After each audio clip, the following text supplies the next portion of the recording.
જ્યારથી પરિણામો જોઈ રહી છું અને એક કહેવતોનો મારો મગજમાં ચાલી રહ્યો છે. નાની હતી તો સંસ્કૃતની એક કહેવત વારંવાર મમ્મી કહેતી કે અતિ સર્વત્ર વર્જ્યતે. કોઈ કહેતું કે જેને ઉગવાની બહુ ઉતાવળ હોય, બીજું કશું જ નહીં બાવળ હોય, તો કવિ કલાપીએ કહ્યું હતું કે જે પોષતું એ જ મારતું એ ક્રમ દિશે કુદરતી. આ બધી જ કહેવતોનું કોમ્બિનેશન કરીએ તો આ પરિણામ છે. 2014માં જે સોશિયલ મીડિયાએ ભારતીય જનતા પાર્ટીને જીત અપાવી હતી, એ સોશિયલ મીડિયાના અવાજનો પડઘો ન સાંભળી શકાયો. એવા પ્રશ્નો થયા કે ધ્રુવ રાઠીના વિડીયોના વ્યૂઝ પરથી થોડું નક્કી થશે કે ચૂંટણી કેટલી જબરદસ્ત લડાઈ રહી છે, અથવા નરેન્દ્ર મોદીના વિડીયોઝ પર કે ઇન્ટરવ્યૂઝ પર વ્યૂઝ નથી આવી રહ્યા, એના પરથી થોડું નક્કી થશે કે લોકપ્રિયતા ઓછી થઈ છે. પણ ફરી એકવાર આ જનાદેશ છે, જનતાએ આપેલો આદેશ છે, અંતે તો આ લોકતંત્રનો જય છે. વિસ્તારથી વાત કરીશું જે પરિણામો આપણી સામે છે એની. નમસ્કાર, આપની સાથે હું દેવાંશી.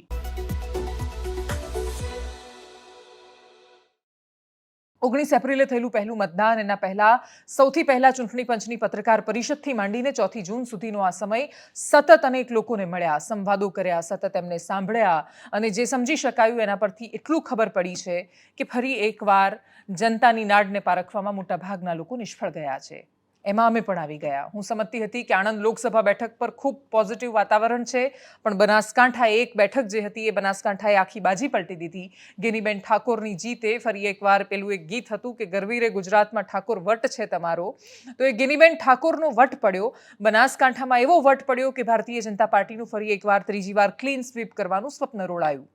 પણ એ પહેલા દેશના આંકડા જે સામે આવ્યા છે એના વિશે વાત કરીએ. હું જ્યારે આ રેકોર્ડ કરી રહી છું ત્યારે પણ ભારતીય જનતા પાર્ટી 240 લોકસભા બેઠકો પર સીમિત થઈ છે. એમાંથી ઘણા બધા પર જીત ડિક્લેર થવાની બાકી છે. 272ના જાદુઈ બહુમતના આંકડા સુધી ભારતીય જનતા પાર્ટી પહોંચી જ નથી શકી, અને એટલા માટે આજે પણ અમે જ્યારે આ કહી રહ્યા છીએ ત્યારે દેશમાં કોની બનશે સરકાર એ વાતનો આજે પણ જવાબ નથી. ભરેલું નાળિયેર છે, ખબર નથી અંદરથી શું નીકળવાનું છે. ભારતીય જનતા પાર્ટી એકલા હાથે બહુમતને પાર ન કરે તો બહુ સરળ છે કે જેડીયુ કે ચંદ્રબાબુ નાયડુ પાસે એમને સમર્થન આપવાનો કોઈ સીધો કે સરળ વિકલ્પ રહેતો નથી. જો સમર્થન આપીને સરકારમાં આવી પણ જાય, નરેન્દ્ર મોદી પોતાની સ્ટાઇલથી એમને વર્ષોથી, કેમ કે એમણે માત્ર સત્તા જોઈ છે, એ મુખ્યમંત્રી બન્યા પછી ધારાસભ્ય બન્યા છે, અને એમણે જે શાસન કર્યું છે ને જે જોયું છે એમાં વિપક્ષની પણ એમને ટેવ નથી, અને ના સત્તામાં સમર્થનની ટેવ છે. અને એવી સત્તા જ્યારે એમણે જોઈ નથી ત્યારે સરકાર બની જાય તો એ ટકી શકશે એ વાતની દૂર દૂર સુધી કોઈ ગેરંટી નથી દેખાતી. ભારતીય જનતા પાર્ટીના મોંમાં સત્તાનો જે કોળિયો આવ્યો છે એ છીનવા તો જોશે કે કેમ, એના પર પણ પ્રશ્ન છે. ચંદ્રબાબુ નાયડુ હોય કે નીતિશ કુમાર, દરેકની અંદર એક મહેચ્છા ભરાયેલી છે. આંતરિક મહેચ્છા, એ મહત્વાકાંક્ષા પૂરી થતા એ લોકો કઈ રીતે જોઈ રહ્યા છે. આંધ્રપ્રદેશમાં ચંદ્રબાબુ નાયડુની પાર્ટી સરકાર બનાવી રહી છે, અને એટલે જ એ રાજ્યમાં મુખ્યમંત્રી બનવાનું પસંદ કરે છે. બિહારમાં નીતિશ કુમાર પણ મુખ્યમંત્રી જ બની રહેવાનું પસંદ કરે છે ભારતીય જનતા પાર્ટીની સાથે જ એ સરકારથી, કે પછી પોતાનું એક અલગ અસ્તિત્વ એ આજે પણ જોઈ રહ્યા છે. બધા પર ખૂબ ગંભીર સવાલો છે. કોંગ્રેસ 50 બેઠક પર પણ નહીં આવે એવું કહેતા હતા બધા લોકો. 98 બેઠક પર કોંગ્રેસ જીતી રહી છે. 37 બેઠક પર સમાજવાદી પાર્ટી જીતી રહી છે. ટીએમસી 30 પર છે, 22 પર ડીએમકે છે, બાકીના સાથી પક્ષોમાં 12 પર જેડીયુ છે, અને 12 પર જનતા દળ યુનાઇટેડનું જીતવું એ બિહારમાં બહુ જ મોટો સંકેત છે કે બિહારમાં આજે પણ નીતિશ કુમાર અને એમના પક્ષની રાજનીતિનું અસ્તિત્વ છે. આજે પણ લોકો નીતિશ કુમાર પર ભરોસો કરે છે. ભારતીય જનતા પાર્ટીનું એકલા હાથે બિહારમાં કોઈ જ અસ્તિત્વ નથી રહેતું. સૌથી મોટો ફટકો ક્યાં પડ્યો ભારતીય જનતા પાર્ટીને? રાજસ્થાન, મહારાષ્ટ્ર અને ઉત્તર પ્રદેશ. કલ્પનાને બહાર એમને ફટકો પડ્યો, અને જે તમિલનાડુમાંથી રિકવર કરશે એવી આશા હતી દક્ષિણ ભારતમાં, દક્ષિણ ભારત પોતાની ટેવ પ્રમાણે જ દેશના મોટા પક્ષોને એ પોતાના રાજ્યમાં નથી સ્વીકારતું. એ લોકો અસ્મિતા પર બહુ ફોકસ કરે છે. તમિલનાડુમાં ભારતીય જનતા પાર્ટીને બેઠક નથી મળી, અને આ શૂટ કરી રહી છું ત્યાં સુધીમાં પણ કેરળમાં પણ શશી થરૂર જીતી ગયા છે. એક ખાલી નેતા છે જે કેરળમાં ભારતીય જનતા પાર્ટીનું કમળ ખીલ્યું છે. 1 થી 2 બેઠક મહત્તમ ભારતીય જનતા પાર્ટીને કેરળમાં મળે, પણ જો કે ભાજપની શરૂઆત છે. ત્યાં 1 બેઠક મળે તો એ ભાજપ પાસે કશું જ નહોતું ગુમાવવાનું, એટલે જે મળે એનો ફાયદો છે. પણ જે મહેનત કરી એની સરખામણી એ ફાયદો છે, તો એનો જવાબ સ્પષ્ટ ના છે, કેમ કે 30 થી 40% મહેનત આખા કેમ્પેનની તમિલનાડુ અને કેરળમાં કરવામાં આવી હતી. આંધ્રપ્રદેશ, તેલંગાણા કે કર્ણાટકના ફાયદા પરથી તમે દક્ષિણ ભારતમાં પ્રવેશની વાત ન કરી શકો. સૌથી મોટું રાજ્ય તમિલનાડુ છે, ત્યાં પ્રવેશ ભારતીય જનતા પાર્ટીનો નથી થયો. કર્ણાટકમાં તો પહેલાય પરિણામ સારું હતું, અત્યારે પણ એનું એ છે, કોઈ વિશેષ પરિવર્તન નથી દેખાયું. રાજસ્થાને જે ઝટકો આપ્યો છે એ બહુ જ મોટો છે, અને રાજસ્થાનનો એ ઝટકો એ પણ બતાવે છે કે ભારતીય જનતા પાર્ટીનું સંગઠન ત્યાં તિતરબિતર થઈ ગયું છે. જે કેન્ડિડેટ્સની પાસે જાતિનું સમર્થન હતું એ લોકો જ જીતી શક્યા છે, મોદી બ્રાન્ડ પર નથી જીતી શક્યા. જો ભારતીય જનતા પાર્ટી 400 પાર આવે કે 300 પાર આવે કે જીતે છે તો એવું કહેવાય કે નરેન્દ્ર મોદીના ચહેરાની એ જીત છે, તો હારે છે તો એ હારની જવાબદારી પણ નરેન્દ્ર મોદીના ચહેરાએ જ સ્વીકારવી પડે. પછી ત્યાં સંગઠન હાર્યું કે આ જીત્યું કે આમાં પાછા પડ્યા કે તો લોકલ નેતાની ભૂલ હતી, એવું ન હોય. જીતે તો મોદી જીતે અને હારે તો ત્યાં રાજ્યના નેતાઓ હારે, એ પ્રકારની થિયરીમાંથી જો હવે ભારતીય જનતા પાર્ટી બહાર નહીં આવે તો બહુ જ મોટી સમસ્યા છે જે સામે આવીને ઊભી છે. ઉત્તર પ્રદેશમાં બસપાનું સાવ ખતમ થઈ જવું, સપાનું આટલું જબરદસ્તીથી ઉભરીને આવવું, એ કોઈએ કલ્પના નહોતી કરી કે સમાજવાદી પાર્ટી આટલો મોટો પક્ષ બનીને સામે આવશે. આવ્યો છે. કન્નૌજમાં અખિલેશ યાદવ જીત્યા છે. લખનૌથી માંડ માંડ રાજનાથસિંહ જીત્યા છે. બહુ મોટી લીડ નથી, જ્યાં એમને 5 લાખની લીડ મળતી, 2.5-3 લાખની લીડ મળતી હતી. ગઈ ચૂંટણીમાં પણ એટલી મળી હતી. પ્રધાનમંત્રી મોદી 5 લાખ કરતાં વધારે લીડથી જીત્યા હતા. આ વખતે 1.5 લાખથી માંડ જીત્યા છે. વચ્ચે 2-3 તબક્કા તો એવા આવ્યા કે જ્યાં એ ખાસ્સા વધારે વોટથી પાછળ ચાલી રહ્યા હતા. આ તો શહેરની આજુબાજુનો વિસ્તાર ખુલ્યો, ઈવીએમ ખુલ્યા અને પ્રધાનમંત્રી મોદી જીત્યા છે. 1.5 લાખની જીત એ ઓછી નથી, પરંતુ જે 2-3 તબક્કા એવા આવ્યા કે જ્યાં પોતે નરેન્દ્ર મોદી હારે છે એ પ્રકારના દ્રશ્યો અને તસવીરો સામે આવી. એણે બતાવ્યું છે કે રાજનીતિમાં કશું પણ સંભવ છે. અજય રાયે કહ્યું કે આ તો સારું છે જીતી ગયા, બાકી લાગતું નહોતું કે પીએમ બનારસથી પણ જીતે. ઉત્તર પ્રદેશે જે બતાવ્યું છે એ દેશના લોકતંત્રની એક અલગ જ તસવીર બતાવી છે. સ્મૃતિ ઈરાની અમેઠીથી હાર્યા છે. મેરઠથી માંડ માંડ અરુણ ગોવિલ જીતી શક્યા છે.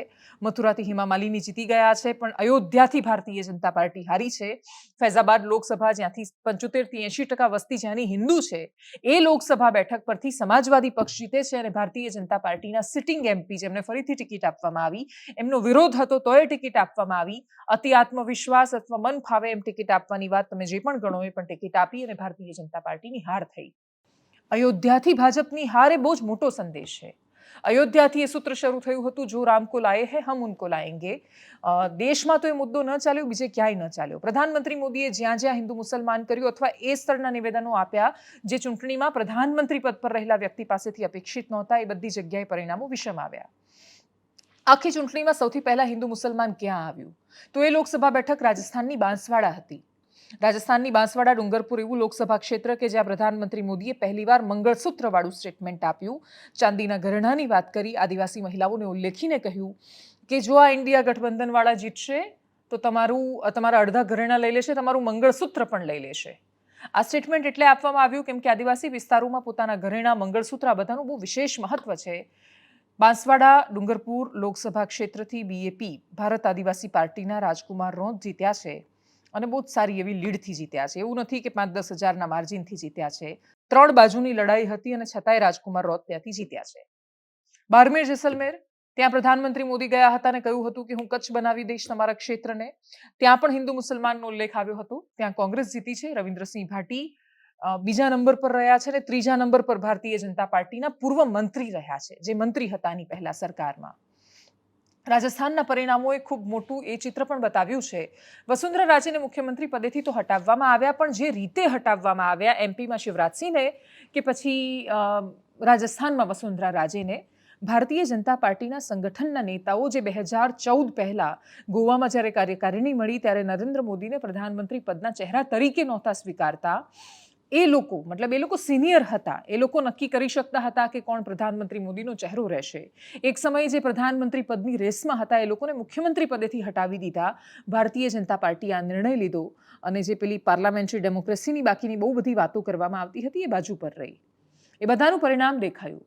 અદ્ભુત લીડથી કોણ જીત્યું તો વિદિશાથી શિવરાજસિંહ ચૌહાણ 8 લાખ ઉપરની લીડથી જીત્યા. ઇન્દોરના પરિણામો પણ બહુ મોટો સંદેશ છે. ઇન્દોરમાં સુરતવાળી કરવાની કોશિશ થઈ. સુરતે પહેલું કમળ આપ્યું અને એ કમળ બહુ સારું અને શુભ સાબિત નથી થયું.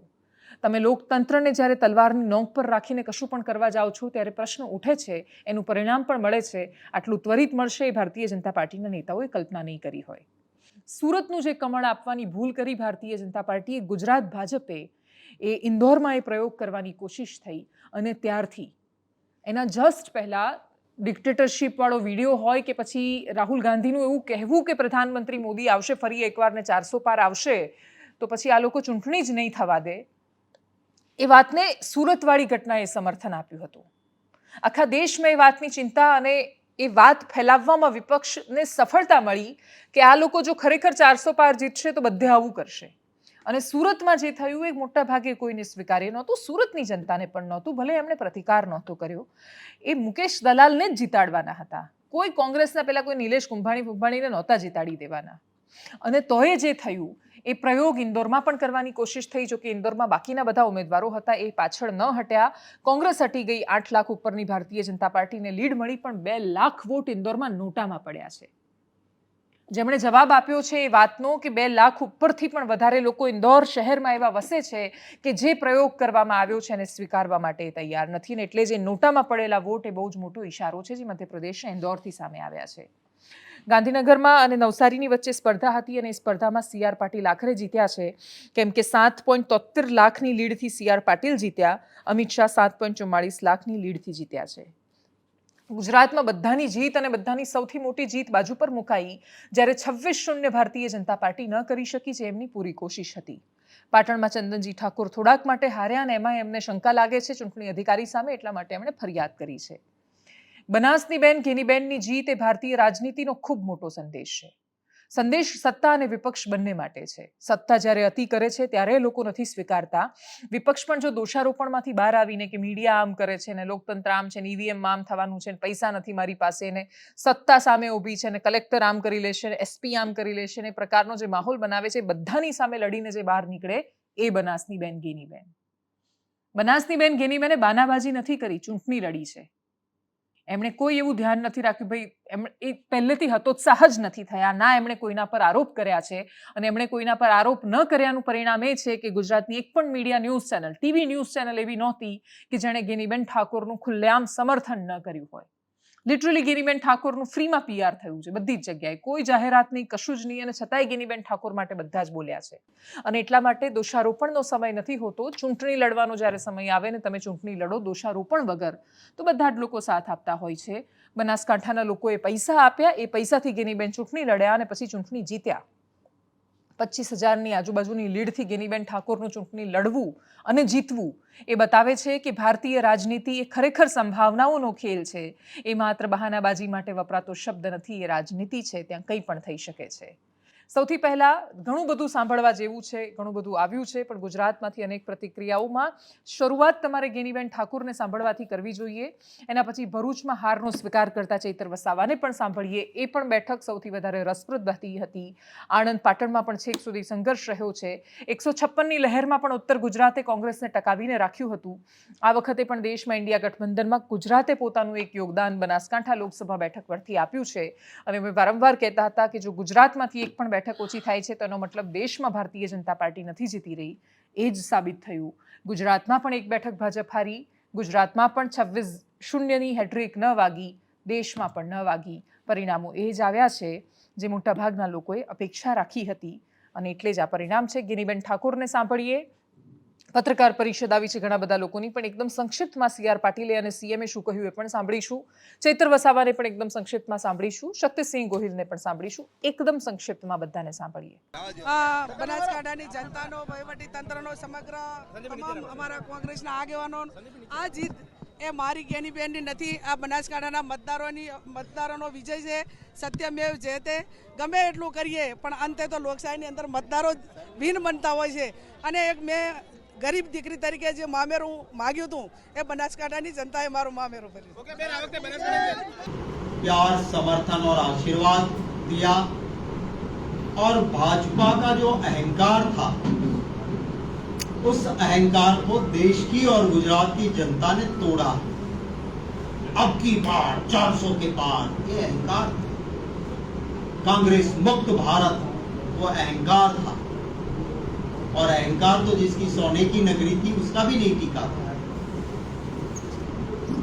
एग्जिट पोल माने एग्जैक्ट रिजल्ट आ गया हो उस तरह से एक माहौल बना दिया, पर मैनेज दिखाई गई बातों से सच्चाई बदल नहीं सकती. गुजरात में कहा था कांग्रेस को तो कैंडिडेट ही नहीं मिलेगा, लड़ेगी कहां से कांग्रेस पार्टी. फिर कहने लगे देखना ने वो खींच लेंगे. फिर कहने लगे हर सीट 5-5 लाख से जीत जाएंगे. मुझे खुशी है कि सिर्फ इक्का दुक्का सीट को छोड़ के जो बातें करते थे इसी लीड के ही नहीं. मैं स्वीकार करता हूं 2014 और 2019 में गुजरात में हमें कोई सीट नहीं मिली. इस बार कह रहे थे हैट्रिक करेंगे। मैं धन्यवाद करता हूं बनासकांठा के मतदाताओं का कि बनास की बहन को, हमारी बहन को देश की पार्लियामेंट की बहन बनाई है और वहां हमारी आवाज गूंजी है। ઘણા દિવસોથી લોકસભા ચૂંટણીના પરિણામોની રાહ જોઈને આતુરતાથી આપણે બેઠા હતા. આજે પરિણામોમાં 16 રાઉન્ડનું પરિણામ આવી ગયું છે. ભાજપના ઉમેદવાર મનસુખભાઈ વસાવા 80 થી 85,000ની મતથી આગળ ચાલી રહ્યા છે. છતાંય હજુ 7 રાઉન્ડ બાકી છે, ત્યારે અમે અહીંયા જ ઊભા છે. 7 રાઉન્ડમાં જે પણ પરિણામ આવશે એ સહજતાથી અમે સ્વીકારીશું. અમે ચૂંટણી લડ્યા, ખૂબ સારી રીતે લડ્યા. આ ચૂંટણીમાં ક્યાં તો અમે જીતીશું, ક્યાં તો અમે શીખીશું. પણ જે લોકો 5 લાખની લીડની વાત કરતા હતા, અમે ખૂબ સારી અમારી ઇન્ડિયા ગઠબંધનની પૂરી ટીમ સાથે લડ્યા છે. ત્યારે આજે લાખની અંદર જ રમે છે, ત્યારે ચોક્કસ અમે કહીએ છીએ કે આ અમારી ખૂબ મોટી જીત છે. આવનાર દિવસમાં ભરૂચ લોકસભાના જે પણ લોકોએ, બધા જ સંસદીય ક્ષેત્રના લોકોએ અમને સહકાર આપ્યો છે. તમામ વર્ગના, તમામ સમાજના લોકોએ સહકાર આપ્યો છે, બદલ સૌનો આભાર માનું છું. અને મારે ભરૂચ સંસદીય ક્ષેત્રના લોકોને પણ કહું છું, આજે પણ હું ધારાસભ્ય છું, પરંતુ કમનસીબે અમારી કોઈ મહેનત ઓછી પડી હશે. મતદાતા ભાઈ બહેનોની અમારા વખતે કોઈ નારાજગી હશે, જાણે અજાણે અમારાથી કોઈ ભૂલ થઈ હશે અને એના કારણે અમે એક સીટ ફક્ત 31,000 મત માટે ગુમાવી છે. એનું અમને અત્યંત દુઃખ પણ છે અને અમે અમારી ભૂલો શોધીને એ સુધારવા માટે પણ ચોક્કસ પ્રામાણિક પ્રયત્ન કરીશું, એ પણ આપણા માધ્યમથી અમે કહેવા માંગીએ છીએ. અને જે 24 સીટમાંથી એક સીટ હારે, એક સીટ બિનહરીફ થઈ, સુરતની પહેલી સીટ, એ આખા દેશમાં ભારતીય જનતા પાર્ટીના ઇતિહાસમાં પહેલીવાર એ બિનહરીફ થઈ હતી. અને એ સિવાયની જે 24 સીટ છે એ ભારતીય જનતા પાર્ટી એ પૂરી તાકાત સાથે, મતદાતાઓના સમર્થન સાથે, આદરણીય પ્રધાનમંત્રી શ્રી નરેન્દ્રભાઈ મોદી સાહેબના લોકપ્રિયતાના, એમના વિકાસના એજન્ડા ઉપર એ જે મત મળ્યા છે, પણ ક્યાંક ને ક્યાંક કોઈ કચાશ, કોઈ ભૂલના કારણે એક સીટ એ નથી આવી. 25 સીટો આવી છે. માન્ય નરેન્દ્રભાઈના નેતૃત્વમાં ફરીથી આ લોકસભામાં ઇલેક્શનને વધાવીને, પ્રજાજનોનો આભાર માનીને, કાર્યકર્તાઓનો પણ આભાર માનીને, આપ સૌ પ્રેસ મીડિયાનો પણ આભાર માનીને અમે ફરીથી જે પણ કચાશ હશે, જ્યાં પણ અમારી તકલીફ હશે એ તકલીફ દૂર કરી અને ફરી મજબૂતાઈથી માન્ય નરેન્દ્રભાઈ, માન્ય અમિતભાઈ, શ્રી આર પાટીલજી અને અમે સૌ સાથે મળી અને ગુજરાતની જે ગતિથી વિકાસની ગતિ અમે પકડી છે, એનાથી વધારે સારી ગતિથી અમે આગળ વધીશું. ધન્યવાદ. ચૈતર વસાવા હારના કારણ શોધી રહ્યા છે. અનંત પટેલ હારના કારણ શોધવાના છે ડેફિનેટલી, કેમ કે એમણે ચૂંટણીનો પ્રચાર બહુ સારો કર્યો હતો. સાબરકાંઠામાં પણ બહુ જ વધારે નહીં પણ થોડી ઘણી લીડથી પણ જીતી ગયા છે ઉમેદવારો. આણંદમાં પણ લીડ સાથે બકા પટેલ જીત્યા છે, મિતેશભાઈ પટેલ જીત્યા છે, જેમના જીતવાની સંભાવનાઓ કોઈ જ નહોતું જોઈ રહ્યું. અમે જ હતા જેણે સૌથી વધારે કહ્યું હતું કે આણંદ લોકસભા તો કોંગ્રેસ જ જીતી રહી છે, પણ આણંદ લોકસભા લીડ સાથે મિતેશ પટેલ જીત્યા છે. અને એટલે જે લોકો છેક સુધી હતોત્સાહ થયા વગર ચૂંટણી લડે છે એ લોકો તો જીતતા હોય છે. ભરૂચમાંથી એ પેટર્ન પણ સામે આવી કે અંકલેશ્વરમાં જે કોંગ્રેસના વોટ છે એ ટ્રાન્સફર નથી થયા ચૈતર વસાવામાં. મનસુખ વસાવાની લીડ ખાસી ઘટી છે, પરંતુ એક જ ચાલે મનસુખ વસાવા ચાલે એ ભરૂચમાં સાબિત થયું છે, ફરી એકવાર સાબિત થયું છે. સતત જીતતા મનસુખ વસાવા, એમની સામેની કોઈ જ એન્ટી ઇન્કમ્બન્સી એવી કોઈ જ અસર નથી થઈ અને 90,000 કરતાં વધારે લીડ સાથે મનસુખ વસાવાની જીત એ ભારતીય રાજનીતિમાં બીજો એક પણ સંદેશ છે કે માત્ર માહોલ બનાવવાથી ચૂંટણી નથી જીતાતી, જમીન પર વોટ પડવા જોઈએ, બૂથ પરથી વોટ ટ્રાન્સફર થવા જોઈએ. એ પણ સૌથી મોટી વાત. દેશમાં આજે નજર હતી રાહુલ ગાંધી પર. રાહુલ ગાંધી આવીને શું બોલે છે પત્રકાર પરિષદમાં એના પર. મલ્લિકાર્જુન ખડગે, સોનિયા ગાંધી, રાહુલ ગાંધી એક સાથે પત્રકાર પરિષદમાં આવ્યા. પ્રિયંકા ગાંધીનો છેલ્લે ઉલ્લેખ થયો, પરંતુ એ આગળ બેસવાવાળા લોકોમાં નહોતા પ્રિયંકા ગાંધી ત્યાં હાજર. અમેઠીથી સ્મૃતિ ઈરાનીની હાર, જો તમે શતરંજના ખેલની જેમ જુઓ તો કોંગ્રેસે પોતાના પ્યાદાથી વજીરને હરાવ્યા છે ભારતીય જનતા પાર્ટીના. સ્મૃતિ ઈરાની ખૂબ મોટો ચહેરો, પરંતુ એમની ભાષા અને એમની વાણીમાં વારંવાર અહંકાર છલકાતો હતો. અમેઠીની જનતાને પણ કદાચ એ અહંકાર સ્વીકાર્ય નહોતો અને એટલે ત્યાંના કિશોરીલાલ શર્માની સામે સ્મૃતિ ઈરાનીનો ભયાનક રીતે 1.5 લાખ ઉપર 1,60,000 ઉપર વોટથી પરાજય થયો છે. આ ખાલી સ્મૃતિ ઈરાનીનો પરાજય નથી, ભારતીય રાજનીતિમાં ખૂબ અહંકાર સાથે બોલતા લોકોને પણ એક સંદેશ છે જે અમેઠીની જનતાએ પણ આપ્યો છે. રાહુલ ગાંધીની પત્રકાર પરિષદમાં શું સામે આવ્યું જોઈએ. जिस तरह का कैंपेन किया वो इतिहास में लंबे समय तक याद रखा जाएगा. कांग्रेस के घोषणा पत्र के बारे में मोदी जी ने जो झूठ फैलाया, जनता ने उसे समझ लिया. मैं इस मौके पर कहना चाहूँगा कि श्री राहुल गांधी जी की दोनों यात्राएं, भारत जोड़ो यात्रा और भारत जोड़ो न्याय यात्रा के दौरान लाखों करोड़ों लोगों को मिलना, लोगों की समस्याओं को सुनना और आगे चलकर उन समस्याओं का हल ढूंढना हमारे कैंपेन का आधार बना. लोगों को ये विश्वास हो गया था कि मोदी जी को एक मौका और मिला तो अगला हमला संविधान पर सीधा होगा और लोकतंत्र पर होगा. इसीलिए लोगों को इसके प्रमाण नए संसद सत्र के साथ ही दिखेंगे. खुशी इस बात की है कि भाजपा इस षड्यंत्र में अब सफल नहीं हो पाएगी. लड़ाई संविधान को बचाने की थी, कॉन्स्टिट्यूशन को बचाने की थी. और मैं आपको सच बताऊं तो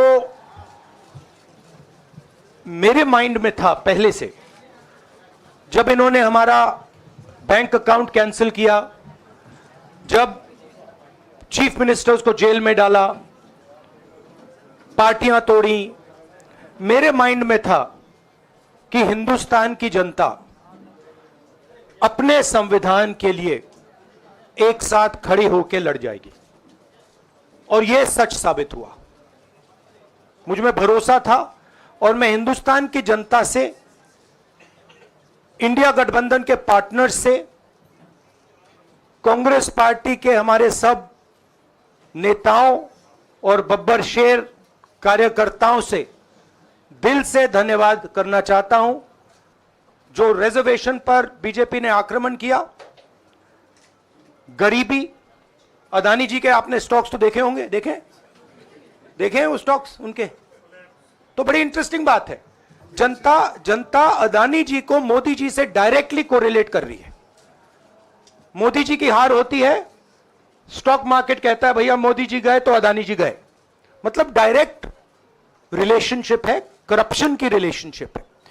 और देश ने नरेंद्र मोदी जी को साफ कह दिया है कि हम आपको नहीं चाहते हैं. And this is the main thing that this election has said. The country has unanimously and clearly stated, we do not want Mr. Narendra Modi and Mr. Amit Shah to be involved in the running of this country. આજના દિવસે તો પ્રતીક્ષા પ્રધાનમંત્રી મોદીની પણ હતી, એમના બોલવાની પણ હતી. પ્રધાનમંત્રી મોદી ભારતીય જનતા પાર્ટીના કાર્યાલય પર પહોંચીને શું બોલ્યા સાંભળીએ એમને પણ. जय जगन्नाथ, जय जगन्नाथ.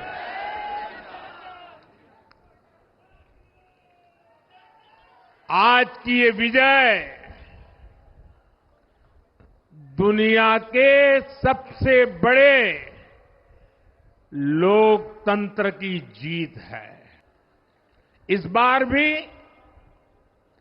भारत में जितने लोगों ने मतदान किया वो अनेक बड़े लोकतांत्रिक देशों की कुल आबादी से भी ज्यादा है. जम्मू कश्मीर के मतदाताओं ने इस चुनाव में रिकॉर्ड वोटिंग कर अभूतपूर्व उत्साह दिखाया है. जनता जनार्दन को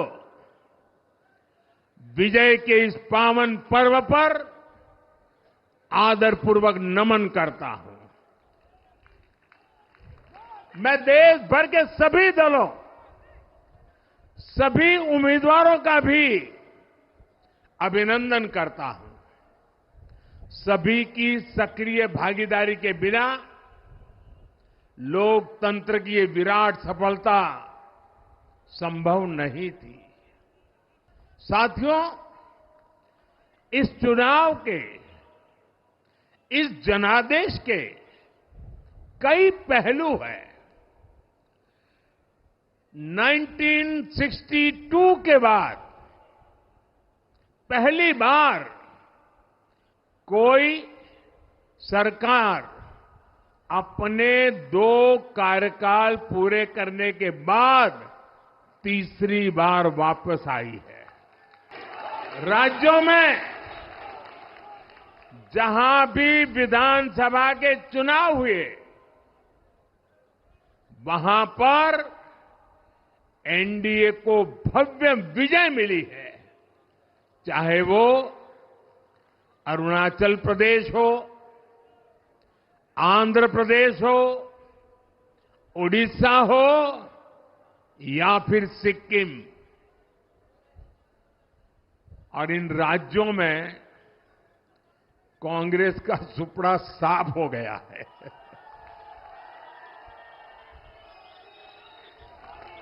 मेरे पास डिटेल तो नहीं है, लेकिन शायद उनको जमानत बचाना भी मुश्किल हो गया होगा।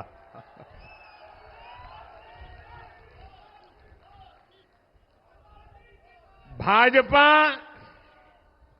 उड़ीसा में सरकार बनाने जा रही है और लोकसभा चुनाव में भी उड़ीसा ने बेहतरीन प्रदर्शन किया है।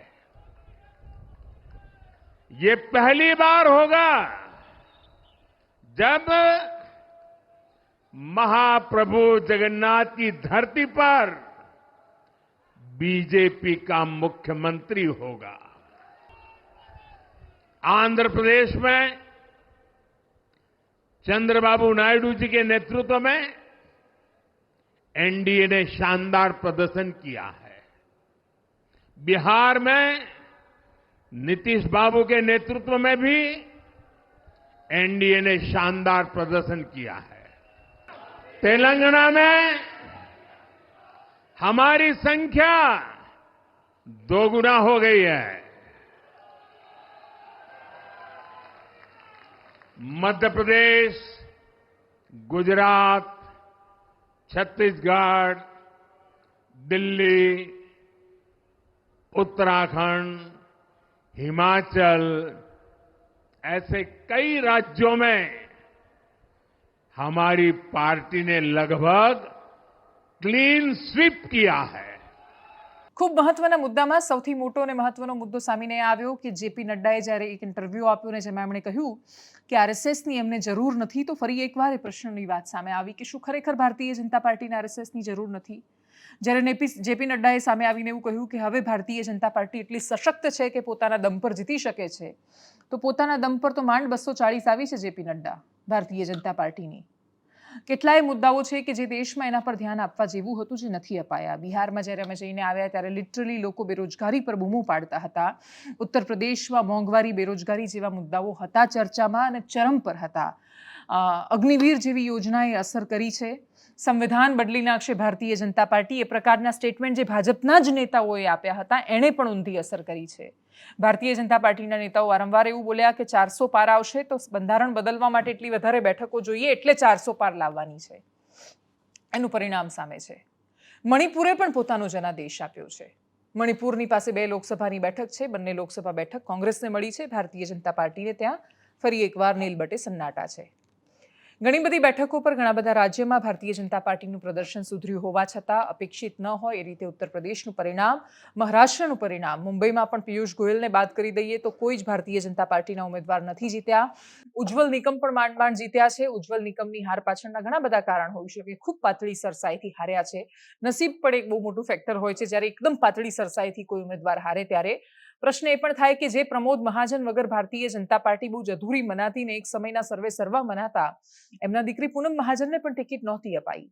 પ્રધાનમંત્રી મોદી ભરૂચમાં અહેમદ પટેલની દીકરી મુમતાઝને ટિકિટ નથી અપાતી એના પર બનાસકાંઠામાં આવીને બોલે છે, પણ પૂનમ મહાજનને ટિકિટ નથી અપાતી એનો એમની પાસે કોઈ જવાબ નથી. પરિવારવાદી મોટાભાગના નેતાઓ જેમના પર આરોપ કરવામાં આવ્યા એ બધા જીત્યા છે. અનુરાગ ઠાકુર પણ જીત્યા છે. ભારતીય રાજનીતિનું બીજું એક આશ્ચર્ય એ પણ છે કે કંગના રનૌત પણ મંડીથી લોકસભાની ચૂંટણી જીતી ચૂક્યા છે. હિમાચલ પ્રદેશે ક્લીન સ્વીપ કર્યું છે. હરિયાણામાં ભારતીય જનતા પાર્ટીની હાર છે. પંજાબમાં કોંગ્રેસનો જબરદસ્ત ઉદય થયો છે. ભારતીય જનતા પાર્ટી પાસે કશું જ મેળવવા જેવું હતું નહીં. પંજાબે ફરી એકવાર ભારતીય જનતા પાર્ટીને નકારી કાઢી છે. ઓલ ઓવર દેશમાં જે જનાદેશ આવ્યો છે એના પછી એનાલિસિસ પૂરું કરતા પહેલા એક પ્રશ્ન હજુ પણ એ જ શેષ બચી જાય છે કે હજી નથી ખબર કે દેશમાં કોણ બનવાનું છે પ્રધાનમંત્રી. હજુ પણ નથી ખબર દેશમાં કોની બનશે સરકાર. ચંદ્રબાબુ નાયડુ અને નીતિશ કુમારના હાથમાં વાત છે. એટલે નીતિશ અને નાયડુ ઈચ્છે તો નરેન્દ્રની સરકાર બને એ પ્રકારની NNN ફેક્ટરવાળી જે થિયરી ચાલી રહી છે એ માત્ર તો જ થઈ શકે એમ છે જો નીતિશ કુમાર અને ચંદ્રબાબુ નાયડુ ભેગા થઈને પ્રધાનમંત્રી નરેન્દ્ર મોદીને ત્રીજી વાર પ્રધાનમંત્રી બનાવે. પણ એ બન્યા પછી પ્રેશરમાં કેટલું કામ કરી શકશે નરેન્દ્ર મોદી, એના પર સૌથી મોટો પ્રશ્ન છે. ગઈકાલે જ જે વિડીયો છે એમાં છેલ્લી મુલાકાત હતી, નીતિશ કુમાર સાથે જ મુલાકાત કરવામાં આવી હતી.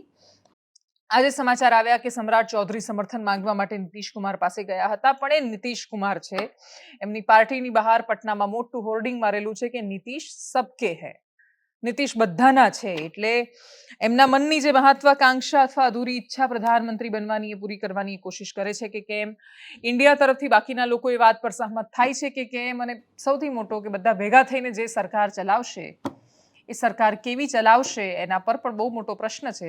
જનતાએ આપેલો જનાદેશ છે, આવનારા સમયમાં જોઈ લઈશું.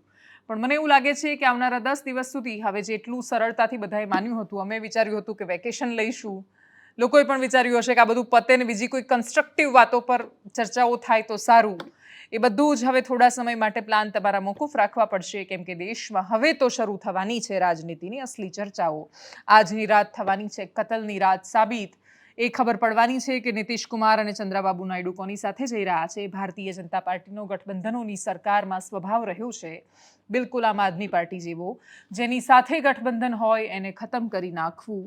એ ભારતીય જનતા પાર્ટીએ તો એનાથી પણ વધારે સાબિત કર્યું. શિવસેના સાથે ગઠબંધન હતું, શિવસેનાને જ તોડી નાખી. ઉદ્ધવ ઠાકરે અલગ ગયા, NCPમાં પણ પવારની પાર્ટી તૂટી, અજીત પવાર અલગ ગયા, શરદ પવાર અલગ સામે આવ્યા. પંજાબમાં શિરોમણી અકાલી દળ એમનો ખૂબ જૂનો NDAનો સાથી, એની સાથે પણ ગઠબંધન તૂટ્યું. કોઈની સાથે ગઠબંધનમાં સંબંધો સારા નથી રહ્યા. ચંદ્રબાબુ નાયડુ એક સમયે સાથે હતા, એમને પણ જેલ મોકલવામાં આવ્યા. YSRCPને ખૂબ સમર્થન આપ્યું જગનમોહન રેડ્ડીને, પણ જેવી ચૂંટણીમાં એવી ખબર પડી કે ચંદ્રબાબુ નાયડુની લહેર ચાલી રહી છે તો NDAમાં ચંદ્રબાબુને પાછા લઈ લીધા અને YSRCPની સાથે સંબંધો તોડી નાખ્યા. સૌથી મોટું ઉદાહરણ BJDનું, બીજું જનતા દળનું છે. જે નવીન પટનાયકની પ્રશંસા કરતા PM થાકતા નહોતા અને જે નવીન પટનાયક PM માટે સારું બોલતા થાકતા નહોતા, એ બંને એકબીજાના એવા કટ્ટર આલોચક બન્યા અને પછી સમય આવે BJDની પાંખો કાપીને ઓડિશામાં ભારતીય જનતા પાર્ટી આગળ વધી ગઈ. અને એટલે જ આ બધો જ ભૂતકાળ જોતા ભારતીય જનતા પાર્ટીનો ગઠબંધનની સરકારોમાં વિશ્વાસ ન રાખવો, સ્થાનિક પક્ષોને ખતમ કરવાની અને સ્થાનિક રાજનીતિને ખતમ કરવાની કોશિશ કરવી અને નેશનલ મુદ્દાઓ પર જ પ્રાધાન્ય આપવું એ ભારતીય જનતા પાર્ટીની વર્કિંગ સ્ટાઇલ છે. આ બધું જોતા આ બંને સાથી પક્ષો કેટલું સમર્થન આપે છે કે કેમ એના પર બહુ મોટો પ્રશ્ન છે. કેમ કે તમે સત્તામાં હોવ તો બધા આવે તમારી સાથે, સત્તાથી દૂર જાઓ ત્યારે કેટલા લોકો ટકી રહે છે એના પર આધાર રહેશે. ભારતીય જનતા પાર્ટીના અંદરના નેતાઓ નરેન્દ્ર મોદીની સામે કેટલા ટકી રહે છે અથવા એમની સાથે કેટલા રહે છે એના પર પણ ખૂબ મોટો મદાર અને આધાર રહેલો છે. એનાલિસિસમાં અત્યારે બસ આટલું જ. પડે પડની રાજનીતિની અપડેટ્સ અમે તમારા સુધી પહોંચાડતા રહીશું, સરકાર વિશેની વાતો તમારા સુધી પહોંચાડતા રહીશું. અને દેશમાં કોઈ પણ સરકાર બને આપણને ખાલી એટલું એન્શ્યોર કરે કે જે રાજકોટ TRP ગેમ ઝોન જેવી દુર્ઘટનાઓ ન થાય, સ્ટાન્ડર્ડ ઓપરેટિંગ પ્રોસિજર ખરેખર અનુસરવામાં આવે, વ્યક્તિ માત્રના જીવની કિંમત થાય. 150 કરોડનો દેશ છે એટલે કીડા મકોડા જેટલી કિંમત ન થાય. જીવજંતુઓ કરતાં એ સાવ ક્ષુલ્લક સમજીને માણસની જિંદગીઓ અવરોધાતી રહે અને સરકારો દરેક વખતે પોતાની જવાબદારીમાંથી ભાગતી રહે. સત્તાને પ્રશ્નનો મતલબ કે તમે સત્તાદ્રોહી અને દેશદ્રોહી તમને ગણાવી દેવામાં આવે. આ પ્રકારની માનસિકતામાંથી બધા જ લોકો બહાર આવે. સત્તાને સવાલ, એ સત્તાને એ રીતે સવાલ કે સત્તાનો મતલબ જ એ છે કે તમને પ્રશ્ન થશે અને તમારું કર્તવ્ય છે કે તમે એનું નિરાકરણ શોધો. તમને પ્રશ્ન કરવામાં આવે છે તો એને તમારી ટીકા કે આલોચનાની જેમ નહીં, પણ કશોક સુધારનો અવકાશ છે એ રીતે જુઓ અને ખરેખર સુધાર કરો. આ દેશ અને રાજ્યમાં કોઈ પણ સરકારો આવે, જો એ લોકતંત્રનો અસલી મતલબ સમજશે કે ટીકા કે આલોચના તમારી નેગેટિવિટી માટે કે તમારી નકારાત્મક છબી માટે નથી હોતી, રાજ્ય અને દેશના વધારે સુધાર માટે હોય છે, રાજ્ય અને દેશના નાગરિકને વધારે સારું જીવન મળે એના માટે હોય છે. કાશ પત્રકારત્વને પણ એ રીતે જ આગળના સમયમાં લેવામાં આવે એવી ખૂબ અપેક્ષા રહેવાની છે. જે પણ શાસનમાં આવે એટલે ધારાસભ્યથી માંડીને સરપંચથી માંડીને પ્રધાનમંત્રી સુધીના નેતાઓ દરેક, સરપંચને એ સવાલો નથી ગમતા, આપણે પ્રધાનમંત્રીની વાત કરીએ છીએ, સરપંચે પ્રશ્નો નથી સાંભળતા હવે, એટલે એટલી સહિષ્ણુતા આવે કે આપણે પ્રશ્નોને પ્રશ્નની જેમ લઈને એના નિરાકરણ સુધી જઈ શકીએ એવી અપેક્ષા રહેવાની છે. બાકી આજે ગુજરાતનો દિલથી આભાર. આજે અમને દર્શકો એટલો બધો પ્રેમ આપ્યો છે ને એટલા બધા લોકોએ જોયા છે, એટલે સરખામણીએ ચાલતી દુનિયામાં, ડિજિટલ વર્લ્ડમાં ગુજરાતમાં જેટલી ડિજિટલ ન્યૂઝ ચેનલ છે એમાં કોઈ દૂર દૂર સુધી ન હોય એટલા બધા દર્શકોએ આજે અમને જોયા છે. એટલે લાખો દર્શકો જ્યારે અમને જુએ છે ને ખૂબ પ્રેમ આપે છે, ત્યારે અમને એવું લાગે છે કે અમે કશુંક એવું કરી રહ્યા છીએ કે જે આ રાજ્યમાંના સારા માટે છે, આ રાજ્યને સારી દિશામાં લઈ જવા માટે છે. આવનારી દરેક બાધાને અવગણતા રહીશું, સતત લડતા રહીશું. અને એ લડાઈ બીજા કોઈના માટે, આ લડાઈ પેલું યુદ્ધ નથી કે કોઈને પાડી નાખવાની આ લડાઈ કે સ્પર્ધા નથી. આ રાજ્યના હિત માટે બોલવાની કોશિશ છે, અને માત્ર બોલવાની નહીં, એવું બોલવાની કોશિશ છે જે ખરેખર સમાજમાં અને દેશમાં કોઈ ફરક પાડી શકે, રાજ્યની રાજનીતિ વધારે સકારાત્મક થઈ શકે, સમાજ જીવન વધારે સારું થઈ શકે, એ માટે પ્રયત્નો અને કોશિશ હર હંમેશા કરતા રહીશું. Thank you so much Gujarat કે તમે અમને આટલો પ્રેમ આપ્યો. સદા પ્રેમ આપતા રહેજો. તમારા પ્રેમને લાયક અમે વધારે ને વધારે બનતા રહીશું. નમસ્કાર.